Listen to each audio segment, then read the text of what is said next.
Pag-aaras natin sa buong kapuluan. Andro. It's now 7:29. Bakit? Hindi pala. Toby pala. Nakakaloka. Ano tinawag mo sa akin? Andrew. Ba't Andrew? Wala. Tingin ko gwapo yun, pero ba't Andrew? Andrew E? Ay! Andrew E. Hoy! Isa magandang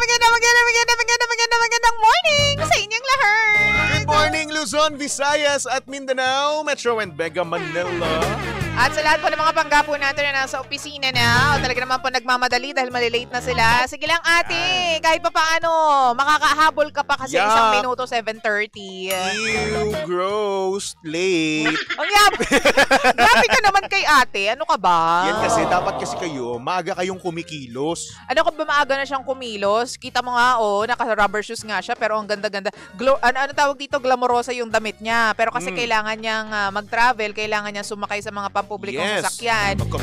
Mag-commute. Kaya naka-rubber shoes siya kahit naka-skirt siya. Uso na rin naman ngayon yan. Uso na rin yan. At minsan pa nga, yung iba nakasinelas pa nga lang muna eh. Totoo, di ba? Oo, tapos saka lang sila magsusuot kapag nandun na sila sa kumpanya nila. Dadaan mo na ng ng CR. Kasi nga naman, di ba ang nangyayari nga sa ating sa ating transport system dito, talagang aakyat ka pa ng napakataas na hagdan, tapos bababa ka pa ng napakataas din na hagdan. Yun nga. Gunon yung nangyayari. Kaya yung mga pangga natin, saka na sila pumoporma ng malala kapag nasa opisina na. Ang siste, papasok. Tapos mag-i-in, tapos saka pupunta ng CR, magpapalit ng damit, mag-freshen up, tapos saka papasok sa kanilang mga pinaka-office. Tama ka dyan, DJ Lindsay. Kasi naramdaman ko rin yan eh. Nag-commute ako mula Cavite hanggang Pasay lang naman to ha. Alam mo, pagkababa ko ng bus, talagang Hagardo Versosa ako. Totoo!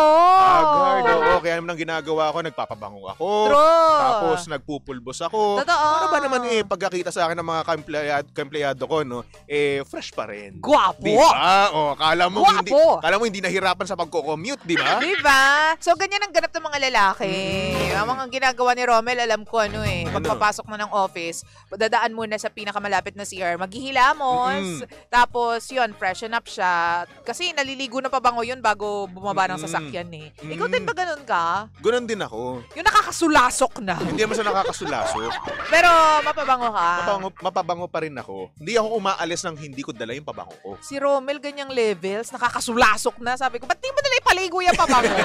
May mga ganyan kaya. Oo, may mga pabango rin naman kasi na, lasting naman siya, pero hindi ganun ka-lasting. Nako, alam mo ba kung sino pa yung mababango na nabalitaan ko? Ano?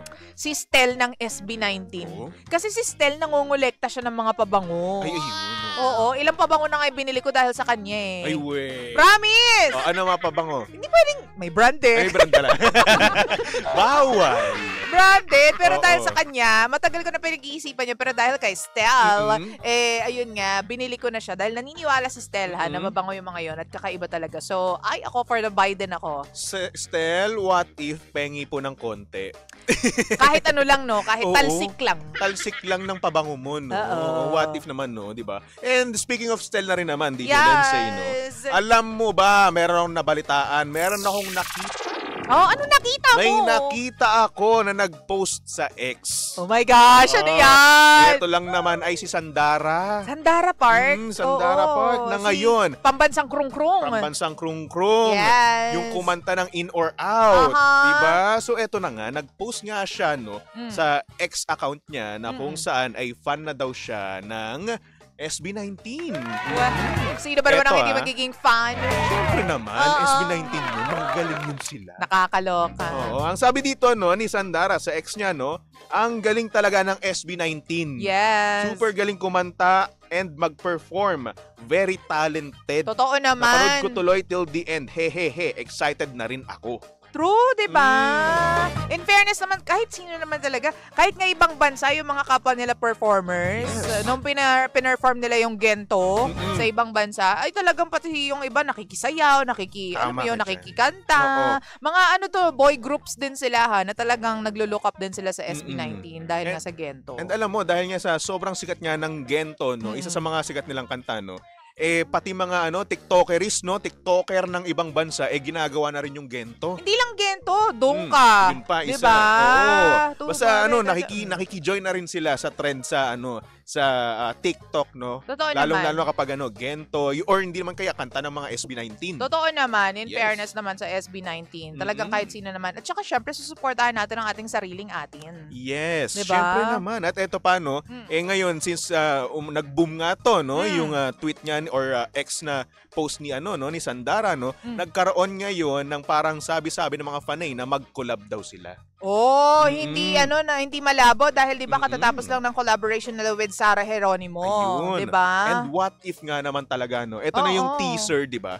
Teaser na kung saan magko-collab si Sandara Park and also ang SB19. True. Ang ganda rin siguro nung magiging kalabasan yun. Kasi yung with Sarah Geronimo, nag-boom din yun eh. In fairness naman. So isipin mo, no, Sandara Park. Oo. Legit K-pop idol to si Sandara Park, 'di ba? Oo. Tapos ito SB19, boom! Alam mo ba, speaking of Oo, in fairness, 'di ba, may sinabi nga tayo na collaboration. Tapos kanina we were talking about pabango. Alam mo ba, nagtanungan si Pablo at saka si Sarah Geronimo kung ano yung suot nilang pabango nung hindi ko alam kung ano ba yon, sa music video ba sila nag-shoot noon or basta kung anong shoot. Nagtanungan sila, anong pabango yung suot mo? Ganyan. Tapos, so in fairness lang, pareho silang na-amaze sa amoy noon. Okay. So, syempre kasi kapag may amoy ka kasi na gustong-gusto mo yung amoy, di ba? Hanapin mo at aalamin mo talaga kung ano yung amoy mismo na yun. To the point na nagkatanungan nga sila. Ibig sabihin, mabango talaga. Ano kayo pabango yun? No? What if, bigyan nyo kami dito, no? Padalhan nyo kami, no? Grabe ka naman. What if lang naman, no? Bigyan agad. Kasi syempre, di ba, tayo naman, mapabango ko naman dito. Cologne. Di ba? Pang araw-araw ko. Ayaw mo nun. Amoy baby. Fresh naman Amoy baby ako, yes. Oo. Pero syempre, what if magkaroon ako ng libreng mamahaling pabango? What if bumili ka kaya? Nakakaloka ka.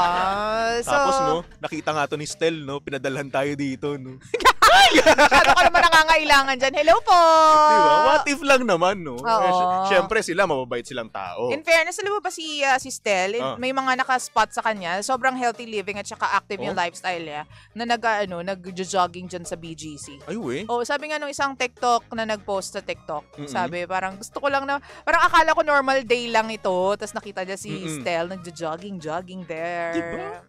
Ang naman, parang ang sarap sumama kay Stel kapag magja-jogging. Feeling ko kasi sobrang cute niyang kasama dahil nakakatawa siya. Funny siya, diba? Parang walang dull moments, diba? Wala talagang dull moments. Lahat naman sila. Pero alam mo, minsan din napapaisip ako, anong gagawin natin kung halimbawa, wala tayong nabasa tungkol SB19 or tungkol dyan kay Sandara Park.